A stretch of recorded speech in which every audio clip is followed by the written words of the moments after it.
Good afternoon, Lake Stevens Schools, and welcome to the Swimming in Tech Hangout for Monday, April 13th. We've got three great topics for you today. We'll start off with our first segment, the Moodle Medley, and I'll hand it off to Phil. Today he'll be talking about using Moodle badges to motivate students. All right. How you doing, Chad? Good to see everybody back after a good spring break. What we're going to talk about today is something I've been reading about a little bit myself, and that is adding elements of gaming to your Moodle courses. And one of the big ways that you can do that is through badges. Now, when people hear gaming, they say, oh, I have to create all these games. That's not really what you're talking about when you're talking about gamification in educational settings. It's about trying to motivate students using elements or things that games, computer games, use to keep people motivated and interested in playing the game. So one of those is badges. And people laugh when you talk about it. One of the first things to know is badges are not stickers. Badges are something that you earn based on something, on showing a competency or something that you've done that's tangible, that says you earned this badge and here's what you did to earn it. And as this gets bigger and bigger, one of the goals of the whole movement of badges, digital badges, is to become an alternate way to certification for example, university courses and things like that. So you wouldn't necessarily have to go get a college degree, but you could certify and have the badges that would show those. That's how serious this whole area is on that. Okay, so let's just get less serious and just talk about how we can do that in a Moodle course. So I've got, first of all, if you look as I scroll down on my opening page or my home page on Moodle, one of the blocks that I can display is the badges that I've earned. So you can kind of see that I can include that and always be looking and admiring all the badges that I've earned from my Moodle courses. And this is not just one, this is all the course badges that I've earned on that one. So again, as a motivator for students, they can look over and say, oh gosh, look at that. I'm ready to learn with a PLN certification, and I've got that. So that's kind of what we're shooting for, is to give kids that motivation. So I'm going to go into my little elementary Moodle course, which is my end-all be-all of just about everything. And if I remember right, I've got some in this one. So what I'm going to do is I'm going to go down, and where you've set up your badges is under the course administration. So remember, you've got all these blocks that come down, and there's the navigation block where you can get to all the courses and things in your course. And then right under that is the administration block. And depending on where you are, in this case, we're just looking at the whole course, so you should see the course administration block. If it's closed like that, you just click the little triangle and open it up. And then we will come down to badges, and you click on badges. We have two things. We can manage badges. So in this case, we already have a badge created for this course, and I've used it in some other workshops that I've done. You can go in and take a look at the badge by just clicking on it. So you can say, okay, this is what it took to earn this badge, and this is part of setting it up. So you can say, in order to get this badge, you had to prove that you could work your way around a Moodle site. Now we could list a whole bunch of criteria in there that we wanted to. You can also come over and say what criteria to earn the badge. You can just hand it out to kids when you see things in the classroom that you like, or in this particular case, they have to complete the quiz. So maybe there was a whole series of activities, and then they completed this quiz, and when they completed the quiz successfully, then the badge is automatically awarded to them, and they get an email that comes through. So there's ways that you can do that. So this is what one looks like. Recipients look there. You create a message for the students, which will be emailed to them as soon as they get the badge. And this is just the standard generic one that comes with it. I didn't change anything on that. Okay, so let's go in and take a look. There's a badge that's already set up. Let's just see, how long does it take to create a badge? So I'm going to go in here and I'm going to add a badge. And I'm actually just going to use an example from an elementary teacher that I overheard one time. And she came back and said, hey, you know, I wanted my kids to do a certain thing, and I can't quite remember what that was, but I quick whipped up a good citizenship badge, and as soon as they finish these 2 or 3 things that they were supposed to do, then I award them the badge. And she said it took the first 2 kids, and everybody was desperate to get it done. So we'll call this the Good Citizenship Badge. So we just need to give it a name here, and like all Moodle things, you fill in the blanks. That's all you do.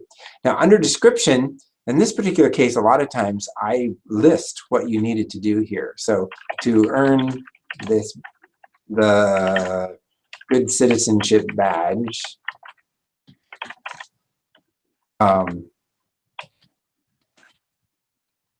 I completed,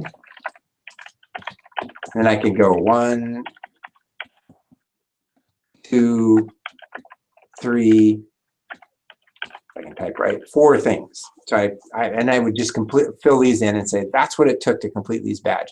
That's the difference between a badge and a sticker. A sticker is, you know, kids really don't even know why. Sometimes there's a sticker in the old days. But now it really means something because it says, these are the things that you've done. And again, this can stay with kids for as long as they have a Moodle account. So it could actually share these out onto a web page. They could include these as part of a resume. So the criteria or what they did to earn it is really important to include in there. And the next thing is we need to drag and drop some files there. I went out on the internet and I just found a picture to use as a badge, nothing fancy. And I'm just gonna, again, you don't have to go look for it. Just drag and drop it in there. And then we just need to say who's issuing the badge. So maybe I'll go Phil Biggs at Lake Stevens School District to try. You're trying to help the student make sure that they can use this if they needed to. I just add the email. It always puts John Coe's name in there for some reason. And if I want it to expire, let's just say this is good for 1 month after they get it. So I could actually come in and I could just say, hey, this is good for 30 days after the badge is issued. And after that, it goes away and I could reissue it again if I needed to. So I could reuse badges if I need to on that. So I'll just say 30 days. Sounds good to me. And then I'm going to create the badge. Now at this point, I need criteria. And this is criteria based on my Moodle course. So I might say if you finish these 5 things, and that's another topic, which is called course completion that we would need to do. But once we do that, we could come in and we could set up criteria for that. So I could do it by just completing an activity, by completing the whole course. And again, you have to have course completion turned on, or let's just make it really easy for this one. I'll show you how to do it manually. So we can just say, hey, this could be issued by the teacher. If you have another teacher working with you, maybe a pro or somebody that's helping you with your class, and they could also award these, and they were in as a non-editing teacher, which means they can't make changes to your course, they could do that as well. And then the criterion is complete when usually you just leave this as any, especially if you use more than one, because otherwise everyone would have to go in and okay the badge. So in this case, you just leave it at any on the second one. Click Save. Okay, so that's how we're going to award the badge. Just going to do it manually, and we're going to, as students, complete it on that one. So we're not going to tie it to Moodle as tightly as we could. So there's our overview. So I completed, and these are the things I completed, and that would just list the 4 things. There's my badge. That's what's going to show up as. And again, who it was done. Now, again, these things follow this so that if I were to put it out on a web page, somebody could click on it and say, oh, I'm going to email Phil Biggs, see if Johnny Smith really did do these things that he said, get some feedback on him. So you've got a built-in reference for each of the things that you've completed. You see why this is a good credentialing system for skills and things like that in a business, because now I can get back and find out things. So there we are. There's the details again. If you need to change things, you could. If you want to change different badge. One thing I will tell you, that once you have done this and started awarding the badge, you don't get to come in and fix any of this. So you want to make sure this is all ready, because if you think about it, if it's a credentialing system, you can't switch the way that you get the badge halfway through, because now it's not valid for the first few that did it. So you can't switch once you've done this on that. Now, the last thing you might want to look at again is this message. So this is the message that will be emailed to each student. So maybe you say, instead of a badge, you could say you earned a good citizenship badge. Just kind of make it a little bit more personalized as they go through. You could put in a little message from you as a teacher in there.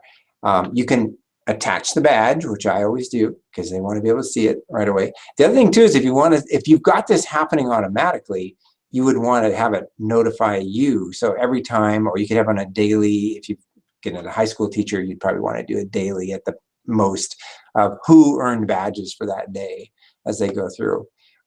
But in this case, we'll go never, because we're going to issue it manually, so it doesn't really matter on that. So let's go save changes on that one. And let me say, it looks good.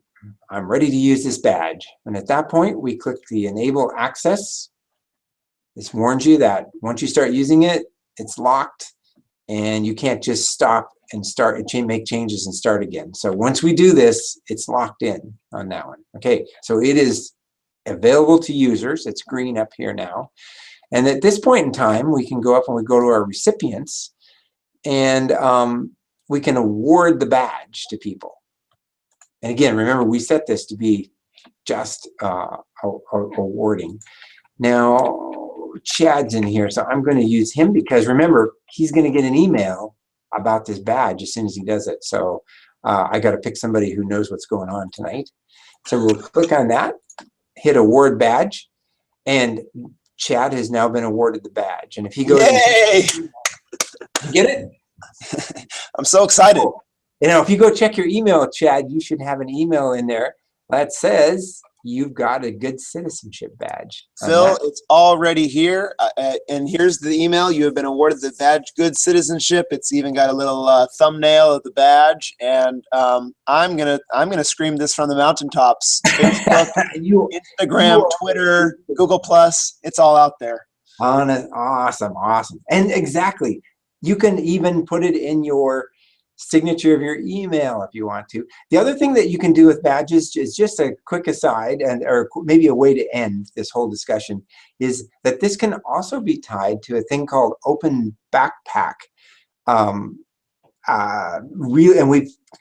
everything in Moodle is completely set up so that these can be tied into Open Backpack.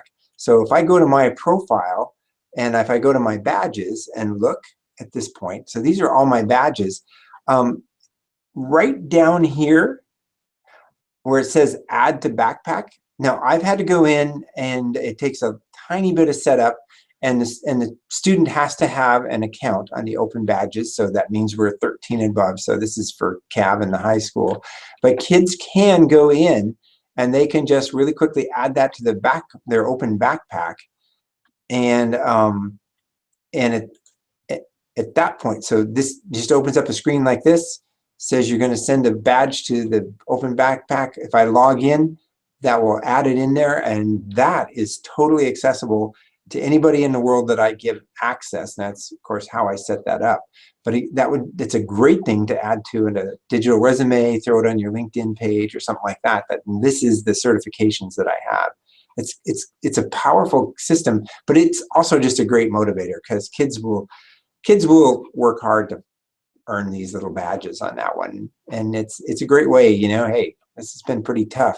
That was a really tough week in math. Whoever can finish this today, I'm going to award you a badge on that. You don't want to overuse them, but they are valuable. Okay, Chad, with that, I think let's stop badges. We don't need no stinking badges after this. All right. Thanks, Phil. I'll take it into segment 2, diving into search.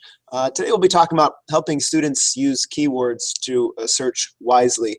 To this point, if you are a dedicated watcher and listener to our Hangouts, as I'm sure there are many of you out there, you know that we've been focusing kind of on helping you as an educator to search wisely yourself. But now we've got to take what we've learned about being good digital citizens ourselves and help our students be good digital citizens and be able to use keywords wisely to search for exactly what they want. As a wise man who's the Tectosa for our district once said, you get what you search for. And you can take it even further and say you get exactly what you search for. And so that could mean, it could be as innocuous as you don't get the result that you're looking for when you're researching a certain topic and you're not finding the information you want.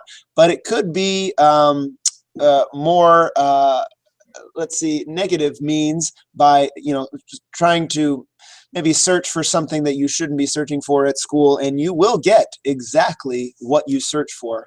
Google is good, and they'll give you what you want.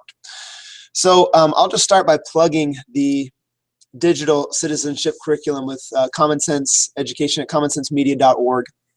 And I've just got the scope and sequence up here. There are a lot of helpful lessons that you can use to teach your students on this topic, and a lot of them will be noted with the this little magnifying glass icon for information literacy. As you know, in the K2 band, they've got a things for sale lesson about examining product websites and understanding the purpose of the site to encourage buying the product. But there's keyword specific lessons, such as in the grade 3 to 5 band, the key to keywords. This is one I've used with my students, and they learn the strategies to increase the accuracy of keyword searches. That's a great place to start for intermediate teachers. Now, for up in the middle school and secondary and beyond, there are lessons on strategic searching here, I see.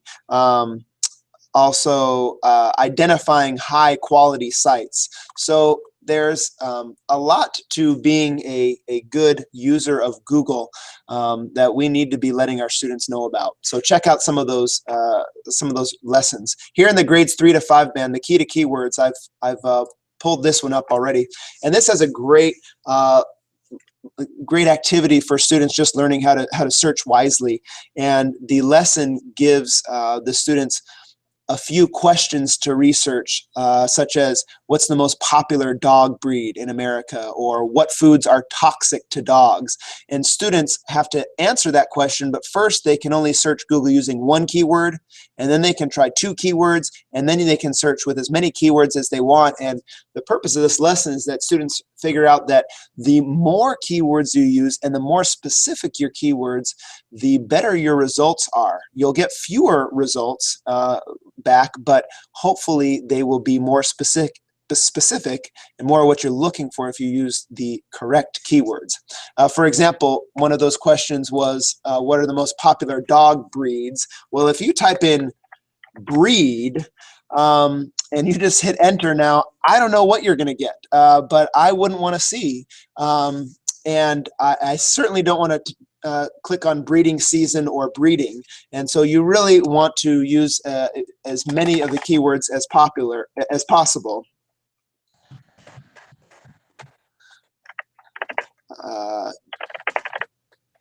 And here you go. I've made a typing error here, but the more keywords that you can use, the more specific your search result is going to be, and you're going to find what you want. Another thing to tell students as they're typing in their search string, I know at elementary here, usually their eyes are glued to the keyboard, so they don't really see these search suggestions that Google brings up here, but those can be a little dangerous and a little misleading if students start typing in a few words and then look up at this box and see some of the options. And we just need to help students manage those digital distractions. If I just start typing in the most popular, if a student looks up at the screen, ooh, the most popular girls in school, that could be pretty tough to have enough self-control not to click on that and get a little off task and look at something that you shouldn't be looking at. So and the digital distraction piece is really important. For another specific example, students were researching landforms as one of our literacy units earlier in the year, and one of the landforms was the Grand Canyon. And so we had to discuss how if you just type in the Grand Canyon, you're going to get 59 million results, and you might not get exactly what you're looking for. So teaching students to use operators such as the plus sign, using the plus sign and then putting a word after that, such as formation, will ensure that the sites or the results that Google gives back have has that word formation. Whatever is followed follows the plus sign in the page results. So now I've got it down to 20 results. Also, using synonyms, teaching students to use synonyms when they're not finding what they're looking for. So instead of formation, I might want to choose something like erosion, not particularly a synonym, but I know that erosion is involved in the Grand Canyon. And so trying to use other synonyms to get exactly what you're looking for. So there are a lot of digital distractions, and we need to help students to learn to use the exact search phrases that they need. If they're looking for a specific information about the Grand Canyon, it's formation or erosion or deposition. Try to use those words and strings in your search terms so that you're getting exactly what you need. And if you don't want to see results on a certain topic, don't search for it, because you will get exactly what you search for. Phil, do you want to piggyback on that? Oh, there I was live. Okay, wasn't sure I was live or not there. No, that's great, Chad. I love it, because the main thing that we're trying to emphasize is that there's not as many accidents as people think out there. It's worth just checking and making sure that kids understand. When I was teaching in the lab, kids would just get frustrated mostly because they say, that isn't what I wanted. And then so that's your teachable moment to say, well, exactly what did you want? Let's come up with some better words. And it doesn't happen just once. They don't learn it the first time. They learn it maybe the 10th or 15th or 20th time that you do it with them. So you can do I love the lessons, but that's just a beginning point that you can always, kind of an anchor point that you can go back to and say, remember when we did this, and that kind of thing. But don't think that kids are just going to pick this up. You do it once and then they're supposed to do it. You need to do it with them all the time and say, okay, well, remember, we got to look at certain words. So.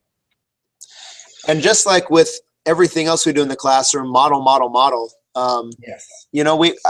I just looking back on my own instruction, I probably don't spend enough time modeling doing Google searches myself. I didn't either. Yeah. Doing a think aloud of, okay, I'm looking for this specific information. If I type in this string, I might get this, and I don't want this. So maybe I should add this term, or maybe this is a good synonym to use. And doing modeling and think alouds, just to show students that, this does take thought and consideration if you're going to get what you're looking for. It could be one of those things, Chad, like the little, I got 3 minutes to recess kind of, but I got to, what do I do? Or it's almost lunchtime. I want to get everybody ready, and now I got to wait. Throw it up on the screen and say, okay, let's do it. Let's practice. Because that could be a really quick and dirty, as you were saying that. It's like, you don't have to have a big deal about it. It could just be really fast where they do that. So. For sure. All right, Phil. Well, thanks. I'll give it back to you for our last segment. The long course is creating word clouds. Love this. Right. Students love it too. So back to you. Okay. So Chad, you should see my screen. Does that look right? Not yet. Oh, you don't? Not yet. Oh, let me go back and look. Oh, I see why. You have to finish sharing. And now. You're up. Okay, all right. So one of the big, since we've gone with Chromebooks, the most prevalent or question that keeps coming up over and over and over again is word clouds. And Wordle is the one everybody used to use. Now the problem, Wordle is written in Java, and Java does not run on a Chromebook. So what do you do? Well, there's lots and lots of options for you on this one. I'm actually using part of what I did at a workshop at the NCCE conference down in Portland a couple of weeks ago. So what I did for that was I actually created this web page, which if you look at the showcase portion on the, and if you're watching this even after the fact, you can click on the, I think it looks like a couple of tags, and it will have a link to this that you can use on that. But in here, what I did was I said, okay, well, here's 3 of my favorite that you can use, and then from there you could, if you go over here to similar apps, I've got a whole bunch more that you could use. So instead of saying, gosh, I have less, now suddenly it's forced us to kind of go out and look and say, wow, there's some really awesome awesome word cloud generators you can do. One of the ones that we've used pretty successfully in a large group, if you just want to really quickly have kind of a shared collaborative word garden, is this answer garden. And what it does is allows you to open up a web page, and when multiple people are there, they can all be entering in their own ideas or answers to things. And it would just, the more people that copy each other, that word gets bigger and bigger in a word cloud, and it's really bubbles things that people want to know more about to the surface quickly, or key concepts could bubble up. You could read a passage and say, okay, what do you think the key concept is? And people could type that in and do it. So Answer Garden is pretty fun, pretty cool. We aren't going to do that one today because we want to get into building word clouds from pieces of text. So the easiest one to use is the ABC. And if you've ever used the ABC site, they have all sorts of great things on here. I never would have expected this one though. So again, it's just abc/word_clouds.htm, or if you come to the Conquering Chromebooks site, it's right there too on that one. But it's pretty simple. You just come in here. It's a Flash-based thing. No, actually, it's Flash-based. You just click to share, and now we just have to paste some text. So I'm going to come over here, and let's just say copy of some text, because we don't really care. We just need something we can use here. And then I'm going to come back in here, and I'm going to Control V and paste. Now, kids could come in here and type words in if you wanted to. But this is actually one of the best uses for a word cloud, is to grab a piece of text, pop it in here, and see, because kids can see almost immediately what some of the key concepts that they should be cluing into are in that one. So let's just click the arrow. It'll generate a word cloud. And now, ABC automatically gets rid of all the ofs and ins and does. I see an at here. So it doesn't give you a lot of options as to what you're going to do. We could come down and we could say, hey, I only want top 50 words, and it will do that. Or I can even come and I can say, just give me the top 10 words on that, which in this particular case is even better. So badges, badge, course, classroom, those are big ones. Awarding, setting, remember we said criteria. So this is all about badges. You've got other choices here too.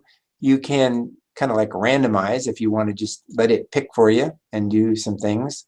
You can pick color sets in here. Kids love this.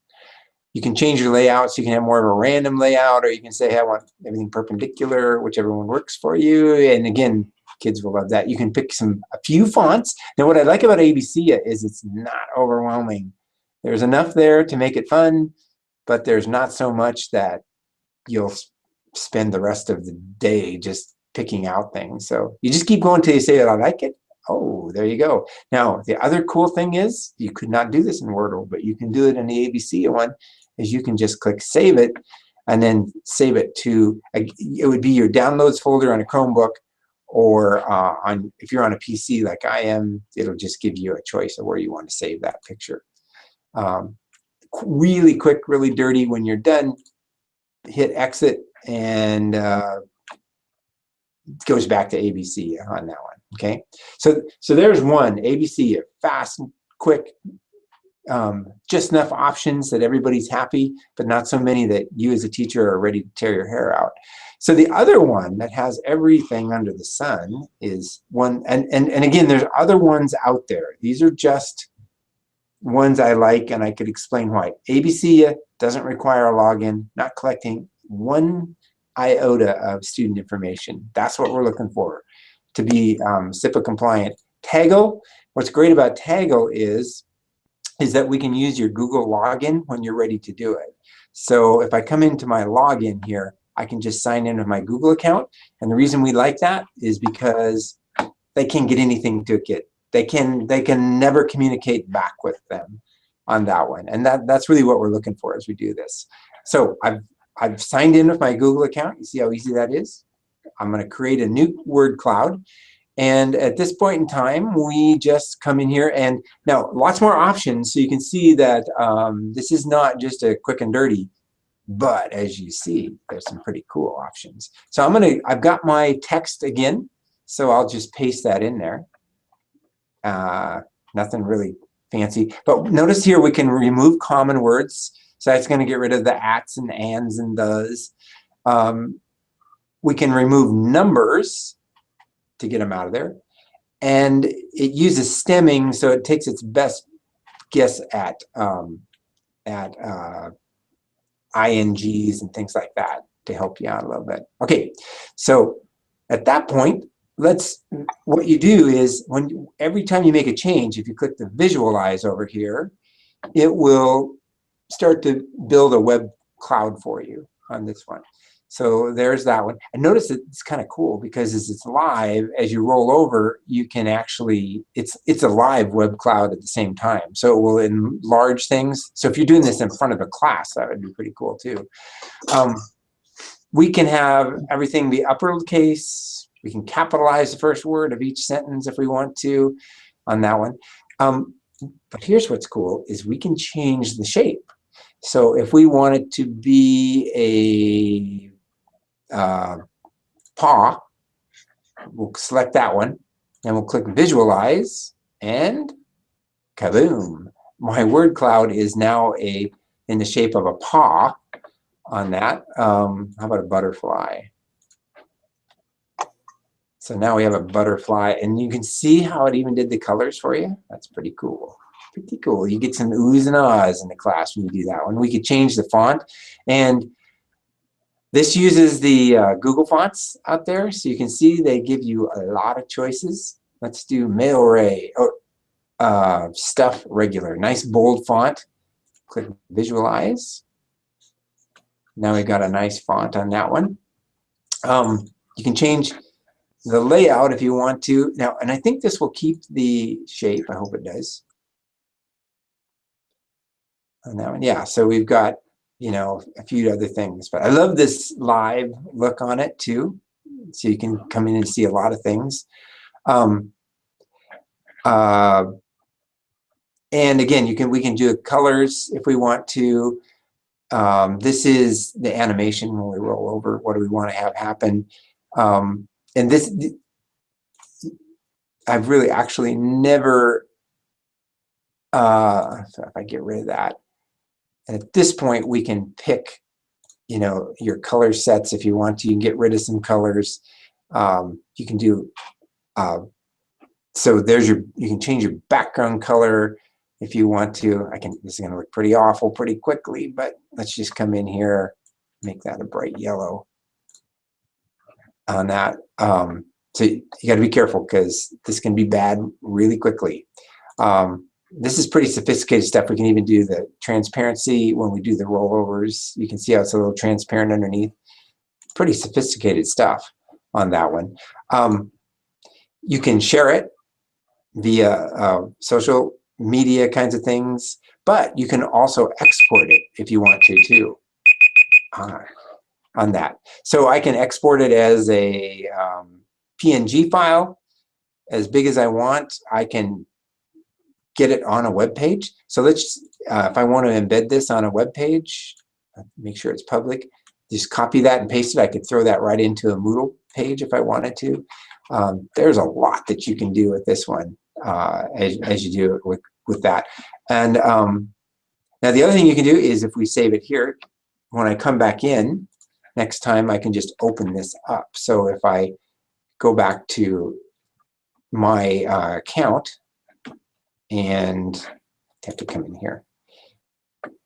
And look, let's see, I'd have to go back and remember on that one. Oops. But we could come back in and we could edit that is any way that we wanted to. So again, my top 3. This one is live. Everybody's got their Chromebook open and we're creating it together. But ABC and Taggle are great for this one too. I've done activities with these with kids too, where they can make their own word clouds up. I've done it where describe yourself, great for character descriptions. So if you're doing a chapter book and you want them to start describing character or describing the character of one of the characters in the book, is you could so you could say 10 is going to be a big word, 1 is going to be a tiny word, and then so think of like 10 words to describe the character, and then if they're really kind, then repeat kind 10 times. And if they're just pretty smart, then you could say make that 5 times, and it'll be half the size of kind, and that kind of thing. And it's kind of good for math too, because you start to teach ratio and that kind of thing as you go through it, because they don't really fully understand that in 3rd and 4th grade until they see it happen. So that's another great way to use these too. The word clouds are infinitely useful in the classroom. So there's the 3. Again, look for the in the side under the showcase, and you can you'll be able to see that link to that one. If you don't email me, I'll send it to you. Thanks, Phil. Yeah, I've only used that ABC with kids, but it's awesome. They love it, and they download it and put it as their background on their Chromebook. Yeah. And yeah, That's actually a good thing to do for, again, teaching them how to build one. That's how I always started. Is I would have them 10 words to describe them, and then if you think you're really athletic, then put that 10 times. If you think you're a really good student, put that 10 times, and then put that as their background, because now you don't have to worry about, is the background appropriate? Of course it's appropriate. It describes them on that. And then they can look at each other's background too, which is kind of cool on that. See, it's another way of publishing. So perfect. All right. Well, I think that timer means you've got to get out of here. So another great episode in the books. We will be back next week, Monday, April 20th, and please join us. All right. Sounds good.